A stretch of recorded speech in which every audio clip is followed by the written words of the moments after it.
하나님 영광 받아주시옵소서. 감사합니다. 예수님의 이름으로 기도드립니다. 아멘. 하나님 감사합니다. 1월 한 달간도 지켜주시고 또 2월 첫날을 맞이하여 기도로 또 하나님을 찾으며 또 우리가 주님 앞에 달려나가게 하여 주심을 참으로 감사합니다. 하나님 만나 주옵시고 주님의 그 크신 은혜와 또 주님의 영광 가운데 승리하는 기한 또한 한 달 되게 하여 주옵소서. 모든 것이 다 주님의 은혜입니다. 주님 홀로 영광 받아 주시옵고 이 시간에도 주님 말씀하여 주옵시고 우리가 힘을 얻고 또 새 생명 얻고 또 모든 것 가운데 승리하는 귀한 은혜의 시간 되게 하여 주옵소서. 하늘에 허락한 모든 은혜와 복을 다 부어 주시고 또 받아 누리는 귀한 시간 되게 하여 주시옵소서. 감사하며 예수님의 이름으로 기도드립니다. 아멘. 오늘 말씀 보도록 하겠습니다. 오늘 말씀 이사야서 66장 2절에서 4절 말씀 보도록 하겠습니다.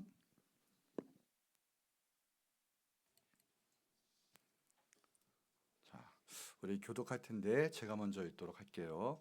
나 여호와가 말하노라. 내 손이 이 모든 것을 지었으므로 그들이 생겼느니라. 무릇 마음이 가난하고 심령에 통회하며 내 말을 듣고 떠는 자 그 사람을 내가 돌보려니와. 소를 잡아 드리는 것은 살인함과 다름이 없이 하고 어린 양으로 제사 드리는 것은 개 목을 꺾음과 다름이 없이 하며 드리는 예물은 돼지의 피와 다름이 없이 하고 분향하는 것은 우상을 찬송함과 다름이 없이 행하는 그들은 자기의 길을 택하며 그들의 마음은 가증한 것을 기뻐한즉.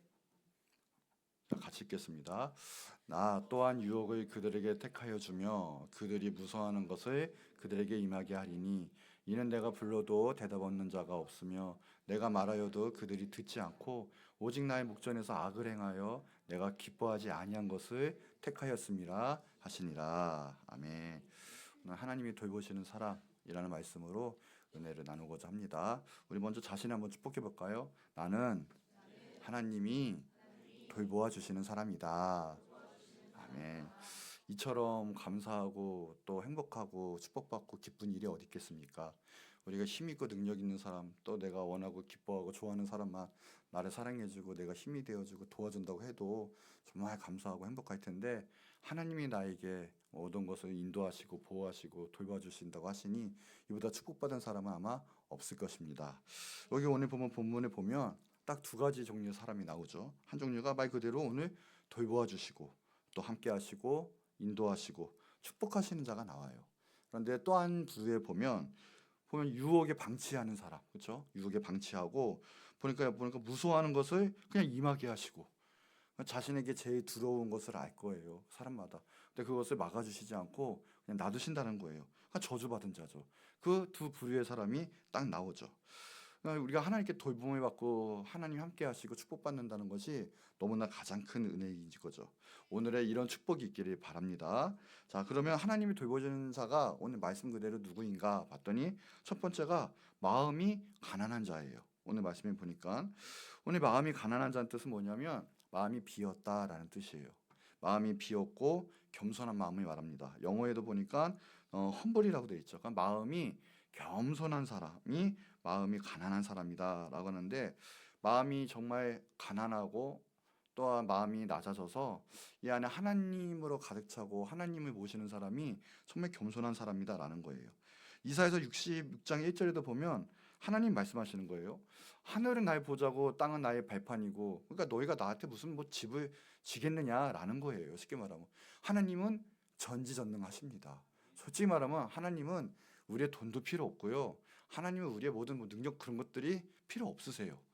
하나님은 단순하게 우리가 원하시는 것은 우리의 마음과 우리의 사랑과 우리의 정성을 원하시죠. 근데 특별히 하나님이 우리 가운데 기뻐하시고 임재하시는 것이 우리 겸손한 사람들, 마음이 겸손해서 하나님을 찾고 붙잡는 사람에게 하나님이 특별히 임하신다고 하는 거죠. 이사야서 57장 15절에도 이와 같은 말씀이죠. 지극히 존귀하며 영원히 거하시며 거룩하다 이름하는 이가 말씀하시는데, 내가 높고 거룩한 곳에 있고 또한 통회하고 마음이 겸손한 자와 함께 있나니 이는 겸손한 자의 영을 소생시키고 또 통회하는 자의 마음을 소생시키라 한다라고 나와 있어요. 하나님이 임할 때 마음이 겸손한 자와 함께 하신다라는 거예요. 그래서 겸손의 영을 소생시키시고요. 겸손한 가운데 하나님의 성령과 축복을 막 부어 주시는 거예요. 그러니까 오늘의 모든 우리 삶의 마음의 자세, 우리 예배의 자세는 하나님께 겸손해야 되는 거예요. 하나님, 내가 여기 있습니다.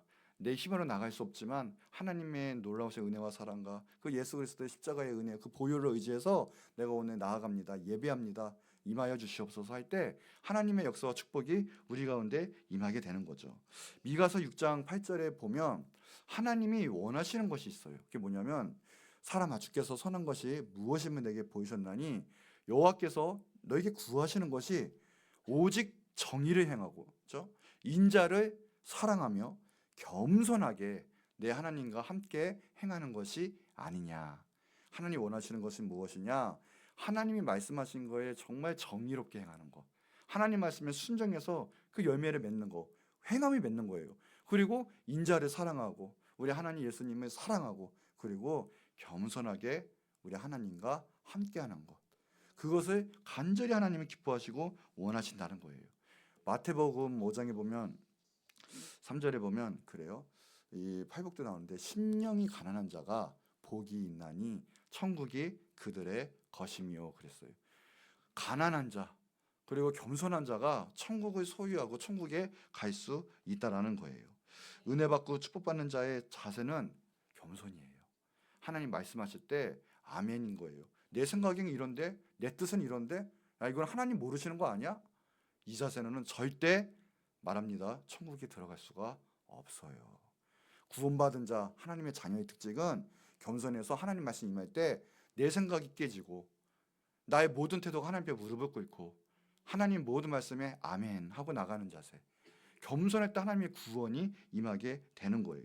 하나님 말씀에 순종하게 되고 하나님 말씀 임할 때는 때로는 내가 잘못하고 몰랐을 때는 돌이키고 회개하고, 하나님 그런 자에게 구원과 축복을 베푸시지 반대로 타락하고 하나님께 멀리하는 자, 반대 현상이 나타나는 거죠. 도리어 하나님 말씀 임할 때도 내 의가 드러나요. 내 생각의 판단이 먼저 앞장서고 고집이 일어나고 고집이 없어지지 않고 말씀을 도리어 내치죠. 겸손하지 못한 거예요. 한마디로 하나님께 멀어지고 타락한 이유는 내가 교만해서 그런 거거든요. 겸손한 자에게 하나님 함께 하신다라는 거예요. 스퍼전 목사님이 이런 말씀하셨어요. 심령이 가난한 것은 축복 창고의 문이다. 거기서 모든 구원과 모든 축복이 겸손한 자세, 겸손한 심령, 겸손한 마음에서 시작이 됩니다. 그래서 마음이 겸손하고 가난한 그 심령은 하나부터 열까지요, 다 성령으로, 하나님 말씀으로, 그냥 하나님으로 가득 차 있어요. 자기 자가 깨진 사람이요, 자기 자를 잊어버린 사람이죠. 그래서 그 사람들은 하나님이 아시고 축복을 마음껏 부어주세요. 왜요? 아무리 보여도 자기의 자랑이 나오지 않고 자기의 마음대로 해서 하나님의 나라를 망가뜨리지 않아요. 또 하나님 마음 놓고 축복해 주실 수 있고, 또 그러면 하나님의 크신 일도 다 감당할 수 있는 사람은 겸손한 사람이다라는 거예요. 이 무디 목사님, 무디 선생님은요, 항상 말씀을 하고 뒤에 가서는 겸손히 하나님이 하셨습니다 하고 기도를 했던 분이세요. 특별히 그 마음 가운데 빌립보서 말씀도 있죠. 이 말씀이 너희 안에 이 마음을 품으라 곧 그리스도 예수의 마음이니, 항상 할 때 하나님 예수님의 마음을 갖게 해주시고 또 그 마음을 전하게 해주세요 했다고 하는 거예요. 예수님 마음 한마디 뭐예요? 겸손의 마음이죠.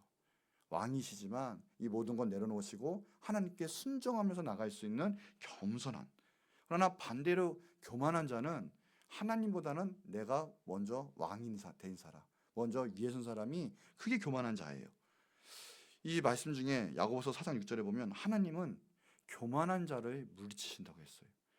하나님 대적하는 자, 하나님이 물리치는 자는 바로 교만한 사람. 그러나 겸손한 자에게는 은혜를 베푸신다고 하셨거든요. 베드로전서 5장 5절에도 하나님이 그런 거예요. 하나님이 교만한 자를 대적하시되 겸손한 자들에게 은혜를 주시느니라. 겸손해야 한다는 거예요. 우리는 무엇이든 간에 하나님 앞장서고 하나님의 뜻이 무엇인가, 기뻐하시고 온전하시고 선한 뜻이 무엇인가, 그 안에 내 안에 성령의 역사는 바로 그런 것들이 막 일어나는 거예요. 이 잠언에도 보면 다 교만에 대한 말씀이 많이 있거든요. 그게 지혜라는 거죠. 잠언 11장 2절에도 보면 그래요. 교만이 오면 욕도 오고요, 겸손한 자에게는 지혜가 있느니라. 교만한 자에게는 욕이 와요. 누가 봐도 욕을 들어 쳐 먹어요. 하나님의 나라가 깨져요. 왜요? 교만해서 그런 거예요. 겸손한 자에게는 하나님의 은혜가 있습니다. 하나님의 능력과 지혜가 임한다라는 거예요. 잠언 16장 18절에도 보면 교만은 패망의 선봉이고요, 거만한 마음은 넘어짐의 앞잡림. 교만하기 때문에 무너지고요, 교만하기 때문에 완전히 망하게 되는 거예요. 지금은 내 뜻대로 내가 원하는 대로 행해서 때론 잘 될 수도 있어요. 그러나 그거 얼마 못 갑니다. 반드시 패망하고 비참하게 망하고 말아요. 왜요?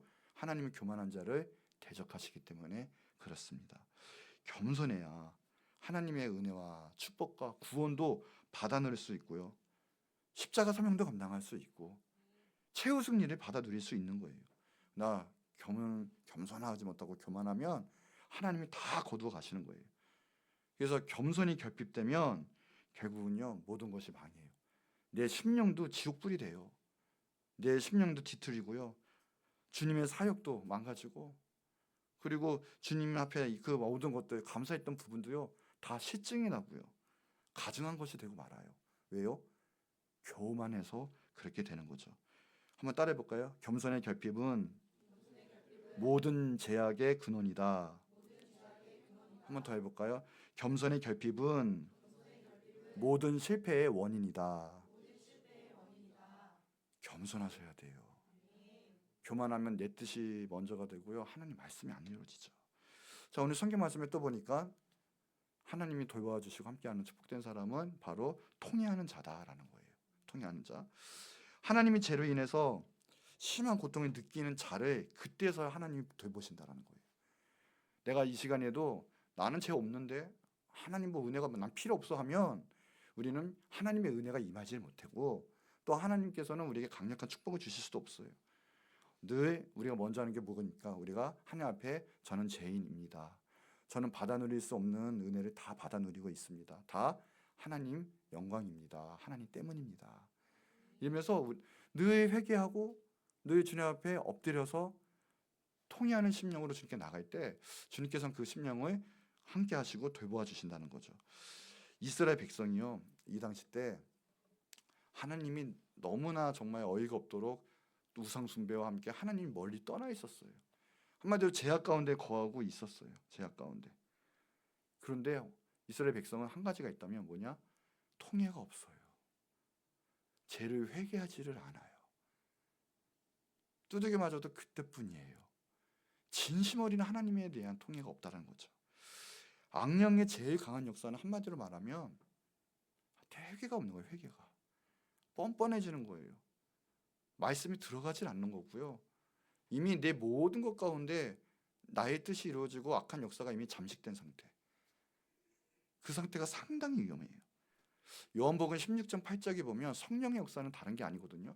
성령이 오면 죄에 대해서, 그 의에 대해서, 심판에 대해서 역사하시는 분이 바로 성령 하나님이세요. 성령 오면 바로 우리가 알 수 있는 것은, 겸손해지는 건 무엇이냐? 하나님, 저는 죄인입니다. 성령님이 오시고 예수님 만난 사람은, 하나님, 저는 죄인입니다. 제 뜻대로 마음대로 살았습니다. 죄인입니다. 주님의 뜻에 맞춰가겠습니다. 이 죄에 대해서, 의에 대해서, 그리고 심판에 대해서, 이게 강력한 성령의 역사거든요. 근데 그거를 잃어버려요. 근데 하고 싶은 대로가 되고요, 통회가 이루어지질 않아요. 그래서 이스라엘 백성에도 이야기를 해요. 하나님께서는 예레미야에 보고도요, 3장 3절이죠. 한마디로 말하면요, 너가 이 창녀의 낯을 가졌는데 네 하는 것이 완전히 창녀의 짓거리인데 부끄럽지도 않고 수치를 모른다. 이스라엘 백성은 통회하지도 않고 알 수도 없는 거예요. 하나님이 그 위에 6장에 보면 뭐라고 하는지 아십니까? 그들이 엎드려질 때 하나님 심판하실 그 사람들, 그 족속들이 엎드릴 때 너도 함께 엎드려질 것이고, 그들 벌할 때 너도 거꾸러지겠다. 왜요? 통회하지를 않아요. 하나님께 나갈 때 뻔뻔해요. 우리는요, 우리 마음이, 우리 심령이 가난해야 돼요. 심령에 통회해야 돼요. 그때 하나님의 복이 임하고 하나님이 돌보아 주신다고 분명히 약속하고 언약해 주셨거든요. 통회 안 하면 하나님의 언약을 다 잃어버려요. 그러면 이게 저주받는 게 하나님이 저주하는 게 아니라, 가만히 보면 자기가 그 언약을 깨기 때문에 저주를 불어오는 거예요. 가만히 보면 겸손하고 회개하는 심령에게는 하나님의 축복이 임해요. 통해가 있어야 죄의 두려움과 죄를 끊고 돌아설 수 있는, 하나님이 받아들이는 그 성령의 역사를 받아들일 수 있는 심령의 그 여지가 있고 돌이킬 수도 있고 힘도 있게 되는 거죠. 근데 통해 자체가 없으면 하나님의 역사가 있지를 못하고, 그래서 마귀는 회개하지 못하게 만들어요. 그래서 회개하는 자가 가장 큰 축복이요, 구원의 시작이요, 축복받는 사람의 가장 큰 시작이고 특징이라는 거예요. 오늘도 내가 하나님 앞에 나아갑니다, 하나님의 십자가 보혈을 정결케 해주세요 하는 자가 가장 큰 축복 받은 사람 중에 하나예요. 시편 51편 17절에도 보면 하나님이 구하시는 그 예배는 무엇이냐? 상한 심령이다라고 한 거예요. 그건 통회하는 심령, 하나님이 높일 수 있는 내 자가 깨진 심령을 말하고 있어요. 하나님이여, 상하고 통회하는 마음을 주께서 멸하시지 않습니다. 하나님이 지켜주시고 하나님께 축복하시는 이 심령은 상하고 통회하는 그 마음 가진 자, 그 심령을 가진 자라예요. 하나님이 사랑하는 자에게는 이 통회하는 심령, 또 징계하는 것을 허락하시거든요. 계시록 3장 19절에 보면 그래요. 물은 내가 사랑하는 자를 책망하여 징계하노니 그러므로 내가 열심을 내라 회개하라. 하나님께 멀리 떨어져 있습니까?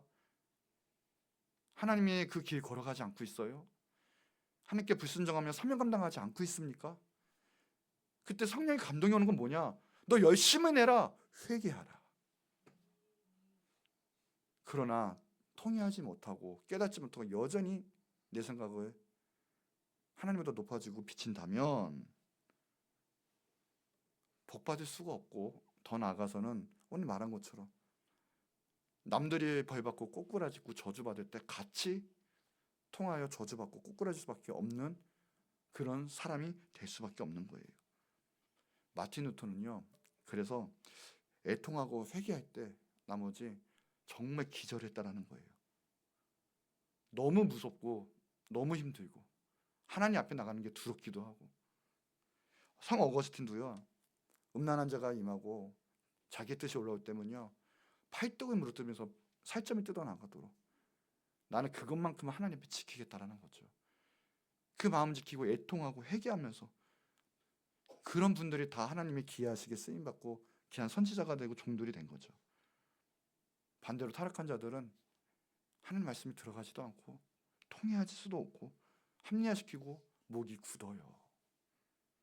야고보서 4장 7, 8절에 보면 너는 하나님께 복종할지어다 마귀를 대적하라 그러면 피할 것이다. 여러분, 하나님을 가까이 하세요. 악한 역사를 대적하세요. 회개의 영이 임할 때 통회하시고 하나님을 붙잡으세요. 그러면 하나님이 너희를 가까이 하시리라. 죄인들아, 손을 깨끗이 하라. 하나님 앞에 다시금 쓰고 열심히 내고 하는 거예요. 하나님께 집중하고 하나님께 포커스를 맞추는 거예요. 두 마음을 품은 자들아, 마음을 성결하게 하라. 통회하고 회개하라라는 거예요. 그때 하나님이 복 주시고 하나님께서 다시금 일으켜 세워주시고 하늘의 축복을 다시금 주신다라는 거예요. 오늘 우리 가운데 무너진 이유, 하나님께 나가지 없는 이유 뭐냐? 통회하는 심령. 하나님, 저에게 오늘 통회하는 심령을 주옵소서. 처음에 하나님 앞에 회개하게 하옵소서. 하늘의 은혜가 진짜 임하게 하옵소서. 가장 큰 축복이에요. 자, 마지막 세 번째, 말씀을 인하여 떠는 자가 나오죠. 하나님이 돌봐주시는 축복받은 사람은 하나님의 말씀을 인해서 떠는 자, 말 그대로 보니까 tremble at my word라고 했어. 하나님 말씀을 트래플 하는 거예요. 진동이 일어나는 거예요.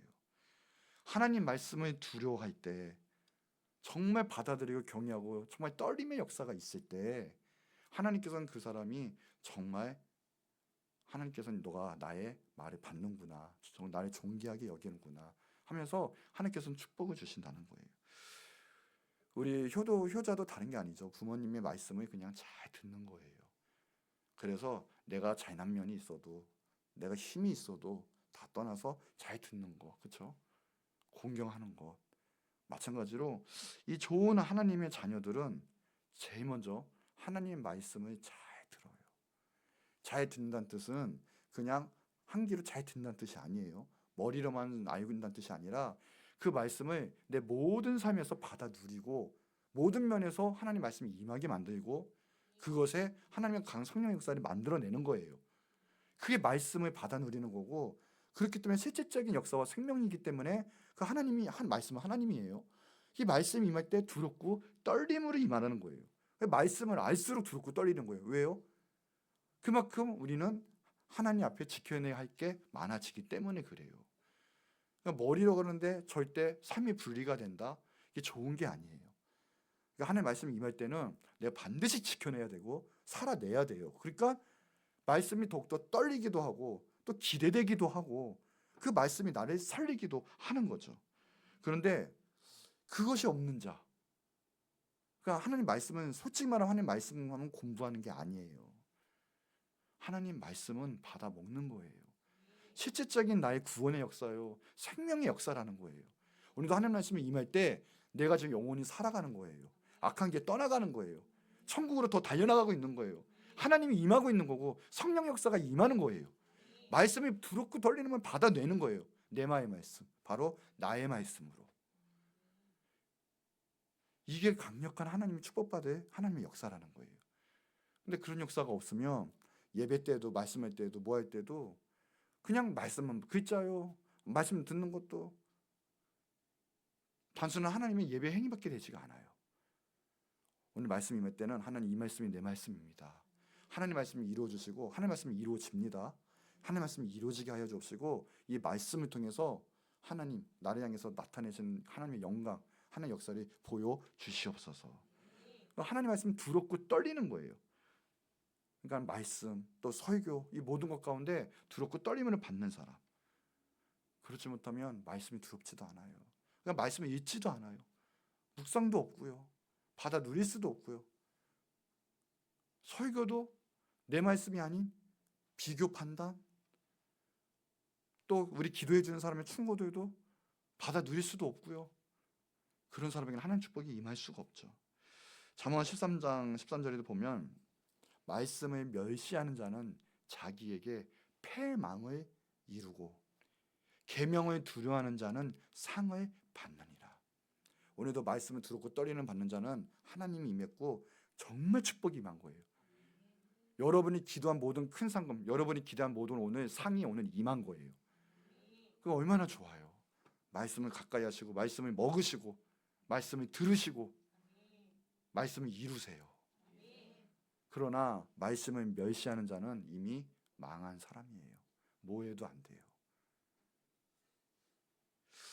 다윗이 하나님께 합당한 자다라고 말을 들었어요.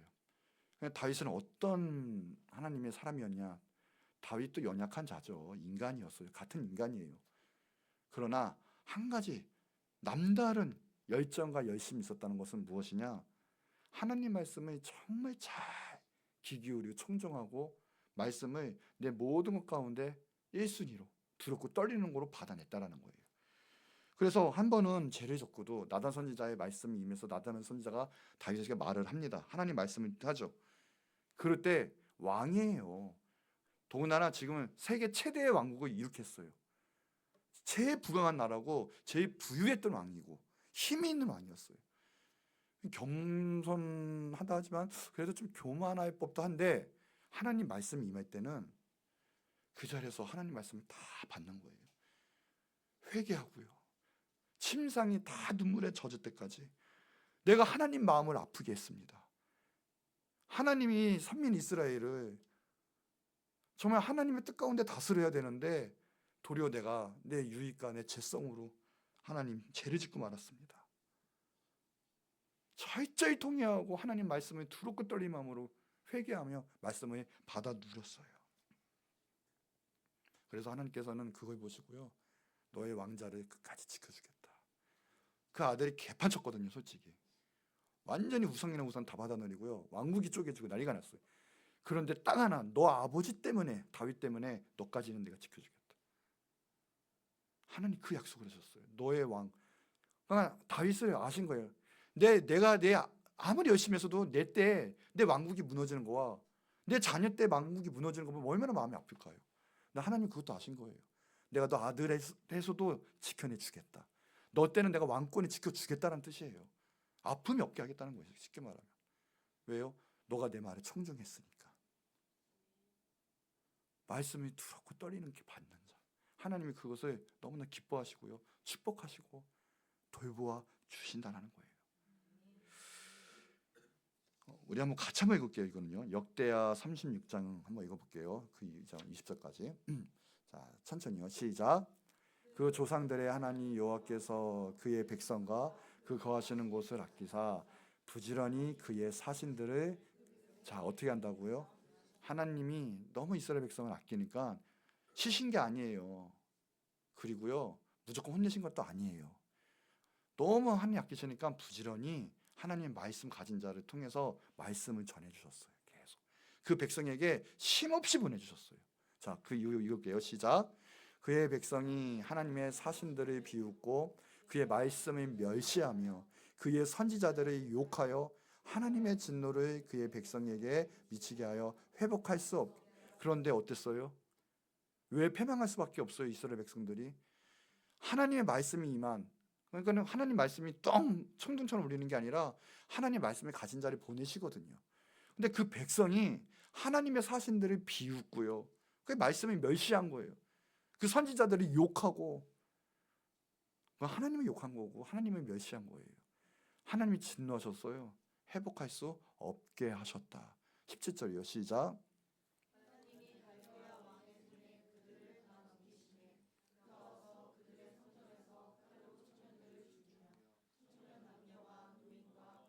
계속이요.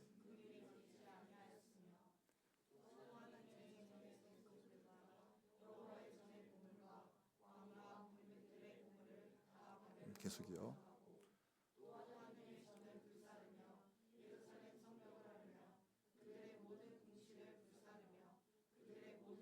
계속이요.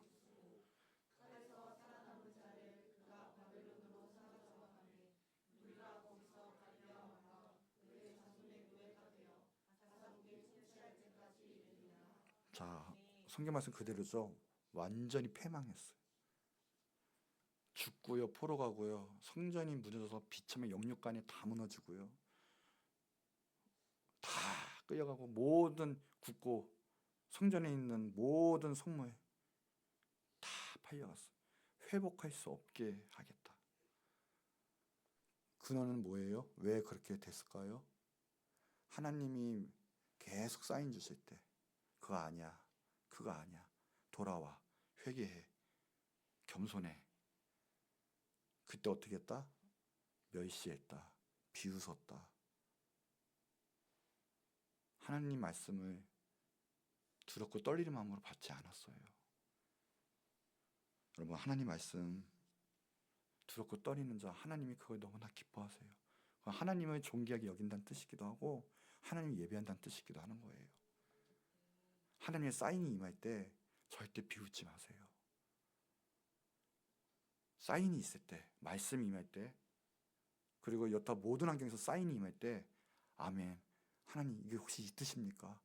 하나님 말씀이 정확하게 임하면 두렵고 떨리는 마음으로 순종하겠나이다, 아멘 하면서 하나님 말씀대로 살아낼 때 하나님께서는 그를 세계의 높은 곳에 높이시고요, 빛이 되게 만드시고요, 모든 명예와 축복을 그에게 임하게 하실 거예요. 두렵고 떨리는 하나님의 말씀을 받는 자, 하나님이 함께 하시고 복 주시고 돌보아 주신다라는 거예요. 자, 결론이에요. 여러분, 하나님께서 돌보아 주시는 자, 하나님 함께 하시는 자, 여러분 그분들이 다 되기를 축복합니다. 마음이 가난하고 심령이 통회하고 말씀에 정말 두렵고 떨리는 마음으로 받아내고 순종해서 하나님의 그 귀한 능력과 축복과 그리고 하나님이 주신 동행하심, 함께하심, 그것을 받아 누리는 다 여러분 되기를 축복합니다. 반면에 오늘 말씀에도 저주받은 자는 없습니까? 오늘 본문 3절에도 보면 다른 게 아니에요. 반대죠. 완전히 자기의 길을 택하는 자, 가증한 것을 기뻐하는 자. 그러니까 하나님 뜻이 없는 거예요. 그렇죠? 4절에도 보면 하나님이 불러도 대답이 없는 자였고요, 듣지도 않는 자였고요, 악을 행하고 하나님이 기뻐하지 않는 것을 택하는 자. 완전히 반대죠. 하나님이 기뻐하지 아니한 것을 택하는 것, 그건 저주의 사람이에요. 반면에 하나님 꼭 붙잡고 통회하면서 하나님 앞에서 하나님 말씀을 받아내고요, 살아내는 자, 하나님께서 함께 하시고 기뻐하는 자다라는 거예요. 여러분, 오늘 하나님 돌보시는 자들이 다 되고요, 이 땅에 살면서 하나님의 귀한 축복이 다 이루어지는 여러분 되게 주의 이름으로 축복합니다.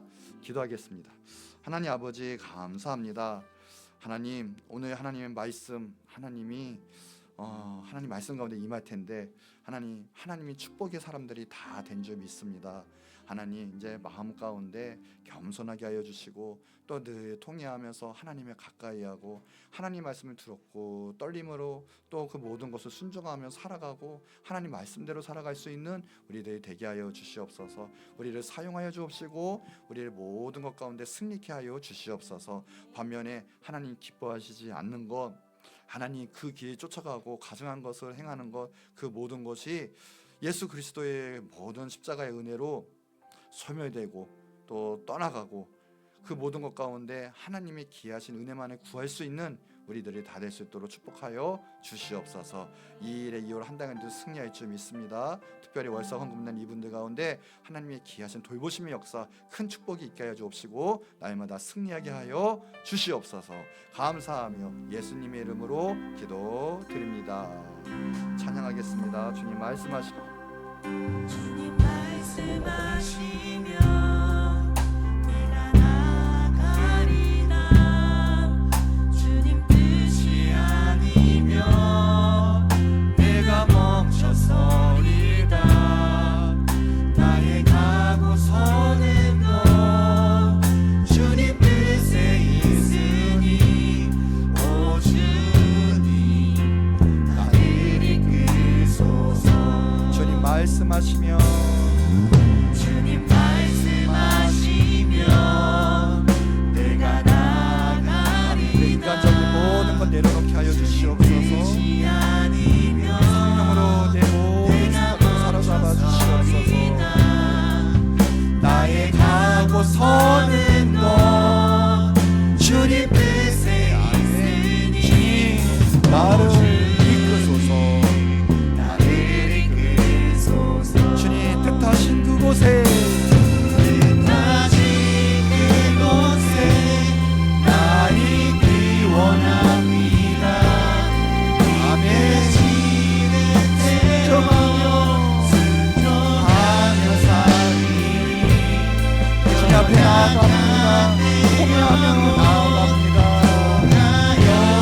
하여이라소서. 주님 나라와 그 뜻을 위하여 뜻하신 그곳에 뜻하신 그곳에 나 있기 원합니다. 이끄시는 대로 아멘. 순종하며 살리니 연약한 내 영혼 연약한 내 영혼 통하여서 주님 나라와 그 뜻을 위하여 오주 나를 이끌소서. 자, 우리 자녀 기도할 때 하나님, 내가 겸손히 주님과 함께 하시고 주님 말씀에 순종하고 그 주님 기뻐하시는 뜻 가운데 걸어가는 내가 되게 하여 주옵소서. 또 예입교회의 부흥을 위해서 이번 한 달간의 승리를 위해서 우리 다 같이 주여 한번 크게 부르짖고 간절히 기도하고 돌아가도록 하겠습니다.